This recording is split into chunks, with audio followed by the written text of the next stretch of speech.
Hello everyone. Welcome to Filmic Flashbacks. Today recap is based on a true story of Jason Derek Brown, an FBI top 10 fugitive. The movie is called American Murderer. Spoilers ahead. Enjoy. The movie opens on November 6, 2004, when a man named Jason Derek Brown in a lavish Cadillac arrives at a pawnshop to sell some items that he recently robbed. As he enters the shop, he begins his emotional drama in front of the shop owner while giving him a watch and a ring, saying that his parents died leaving these belongings for him. He tells the owner how badly he needs the money. The owner offers to pay him $1,000 in exchange, to which Jason doesn't agree and decides to leave the shop, but he gets stopped by the owner, who offers him $1,500. Suddenly Jason sees some debtors outside the shop who have tracked him, and he instantly asks the shopkeeper to make a deal of $2,000. And he agrees. Jason takes the money without counting them and rushes through the shop from its back door before the debtors catch him. Cut to the scene when FBI agents attend a meeting aiming at formulating a plan to find their prime suspect, Jason Derek Brown, who has many addresses in the USA and doesn't stay in one place for very long. After assigning different officers their responsibilities, Agent Lance Lysing begins his search for Jason. A few days ago, Lysing talked to a woman named Melanie, who lives in the same neighborhood where Jason recently lived. During the investigation, Melanie revealed that Jason had arrived in her neighborhood 18 months earlier, and she knew him very well. He had a charming personality and was very good with kids, and he treated her son as his best friend. Whenever Melanie needed a favor, Jason was always there to help her, and he eventually moved in with her. Upon asking, Melanie revealed that Jason told her he and his brother used to import and export golf equipment for their living. Lysing asked if Melanie and Jason had an intimate relationship, to which she lied that they didn't. She also told the agent that he left her home saying that his brother's wife was sick with breast cancer and he wanted to spend some time with them. To this, Lysing told her that Jason always lied to her as his brother's wife Amy was completely healthy, and he left because he didn't want to pay the rent. All the luxury items, money, and even his BMW and Cadillac weren't his, but he stole them, making him a wanted criminal in the USA. However, Melanie didn't believe it. In the present day, Lysing meets Jason's sister Jamie for investigation, and she reveals that Jason used to be very innocent in his childhood and his personality shift is because of their dad. She reveals that their parents got divorced, and their father used to blame their mother for not fighting for her children's custody and leaving all the responsibility on him. Jamie used to ask her dad to let her meet her mom, but he would never let her do that. Instead, he used to reward Jason with money for not asking to meet his mother. That practice made Jason habitual and hungry for money, and he began using unfair means to earn it. Some days ago, Jason went to a club and spent some time with a girl but didn't have money to pay her, so the owner kicked him out. As he was kicked out, some debtors saw him, and he tried running away but was eventually caught by them and beaten severely.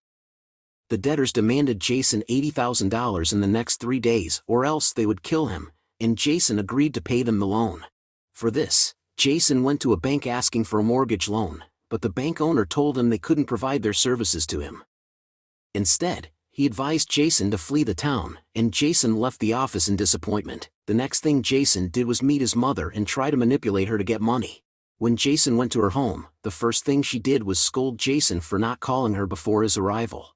As Jason got inside, he told her that he was earning tons of money due to his successful business those days, and his company's investors were making a 200% return on their investments. Then he offered his mother to invest $20,000 in his business, and by the next year, he would quadruple her investment. In response, his mother told him that he didn't visit her home for 3 straight years, and today when he finally came, he had the audacity to ask for $20,000. She told him that she knew there was no business, no investors, no profits, and everything that Jason apparently owned was someone else's. Jason told her that he was in trouble and his life was at risk, but his mother didn't pay him the money. Seeing no positive response, Jason cursed at his mother, making her slap his son and order him to leave the house. That night, Jason went to the pawnshop to sell some robbed items after practicing his emotional lines many times in his luxurious Cadillac. In the present day, during the investigation, Jamie reveals that 10 years ago, Jason didn't have any criminal record and used to live peacefully with his wife. To this, Lysing asks her if their father also went missing 10 years ago in 1994, and Jamie is dumbfounded. Then Jamie reveals that 10 years ago when their father went missing, she arrived at their home where Jason and their brother, David, were busy taking the luggage out of their home and putting it in a truck. Jamie tried asking them the reason behind this, but they asked her not to get involved. She repeatedly asked them where their father was, but they themselves didn't know where he could be. Jason told Jamie not to worry and tried to console her by saying they should be hopeful about their father's return. After that, David and Jason left somewhere in the truck, and to this day, Jamie doesn't have a clue where her father is. On November 11th, Jason is seen at an ATM where his transaction is not processed, and then he sees an armored truck as his next robbery target. He searches online the ways of doing an armored truck robbery and prepares himself completely by buying a gun named Glock from a nearby gun store. As he buys the gun, his identity, including his picture, fingerprints, and other contact-related information, is taken as a record. Through this information, Agent Lysing tracks the address Jason provided, leading him to the apartment of a person named Kyle. As Kyle sees the FBI agents around his apartment, he tries running away, but the agents catch him immediately and take him to his apartment for investigation. Lysing asks Kyle, showing Jason's picture, if he knows the guy, and Kyle lies that he doesn't. To this, Lysing tells him that Jason provided the address of this apartment when he bought a Glock. Kyle then tells him the truth that he met Jason when Jason offered to have fun with him, and they both used to take drugs in Kyle's apartment. Kyle became his friend as Jason was a fun guy to party with, but one day, Jason told Kyle about his plan to rob an armored truck parked outside a theater. He told Kyle that he had been keeping an eye on a guard carrying a money-filled box to the truck every day. According to his plan, he aimed to carry out the heist on the Monday morning following Thanksgiving. Jason calculated a rough estimate of $300,000, which he believed could be inside the box, and asked Kyle's assistance in executing the mission. When Jason revealed that he would first kill the guard and then take the money, Kyle became angry with him and refused his offer. Jason then threatened Kyle to death by pointing a gun at him, and Kyle became scared. However, then Jason revealed that the gun was empty and he was just joking. This enraged Kyle, pushing Jason out of his apartment, and he also left, making fun of Kyle. After that incident, Jason called Kyle 16 times. After that, Lysing asks other officers to arrest Kyle, making him annoyed. According to Melanie's statement to Lysing, Jason called her 10 days before Thanksgiving and requested to stay in her home for some days, and she gladly accepted the request. After all, she and her son were happy to see Jason a year later, and they didn't mind keeping him as a guest in their home. During these days, Jason used to note the timings of his targeted truck's arrival at the theater, and he used to calculate even the differences of seconds. To Melanie's displeasure, Jason left her home on Thanksgiving, saying that he needed to spend that day with his sister. This saddened Melanie and her son, but she had no other option but to let go of him. Lysing tells her that Jason lied to her again as he didn't celebrate Thanksgiving with his sister. Instead, he spent the day alone at a motel 5 miles away from her home.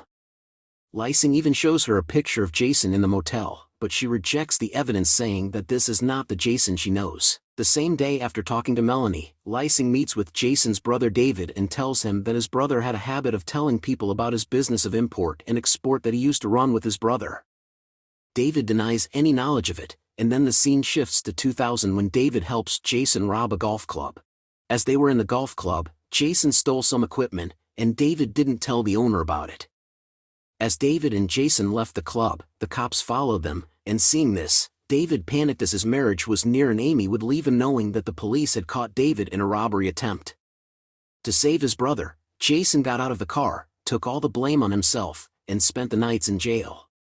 The scene transitions to the Monday morning after Thanksgiving when Jason sets out on a bicycle toward the theater, where his targeted truck will arrive soon. As Jason arrives at the theater, he hides somewhere and waits for the guard to come outside with a box full of money. As the guard comes out, Jason loads his gun and shoots him many times before he takes the money and flees on his bike. He throws his bike on his way and then reaches the motel he resides in.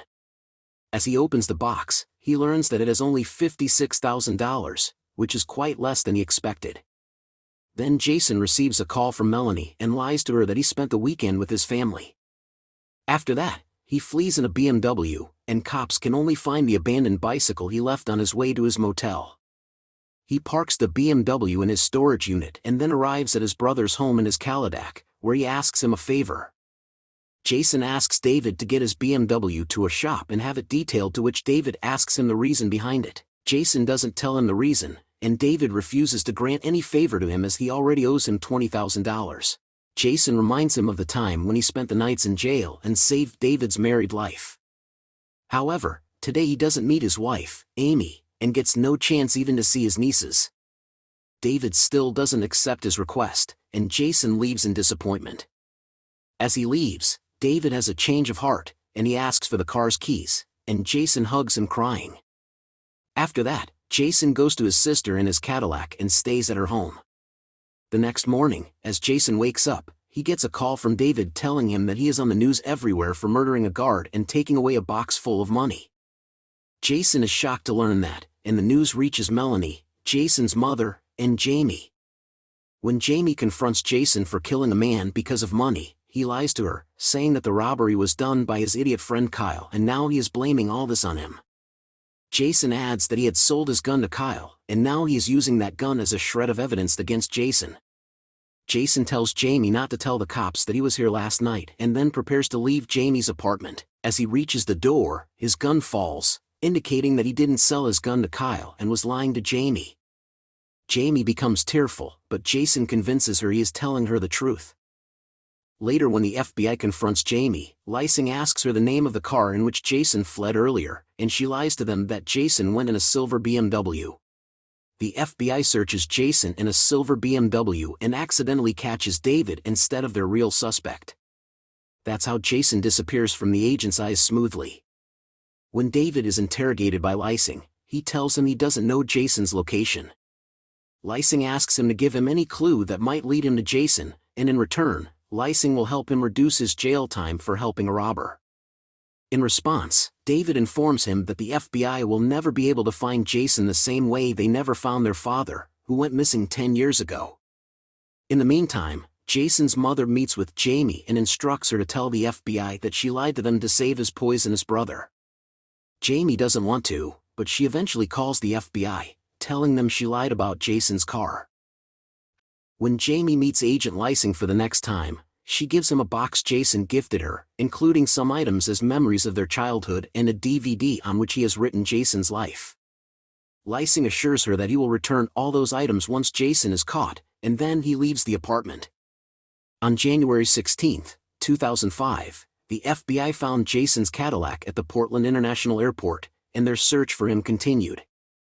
Almost 3 years later, on December 8, 2007, Jason's name was placed on the FBI's top 10 most wanted list, next to Osama bin Laden and Whitey Bulger. The film ends with Jason's whereabouts unknown to anyone to this day.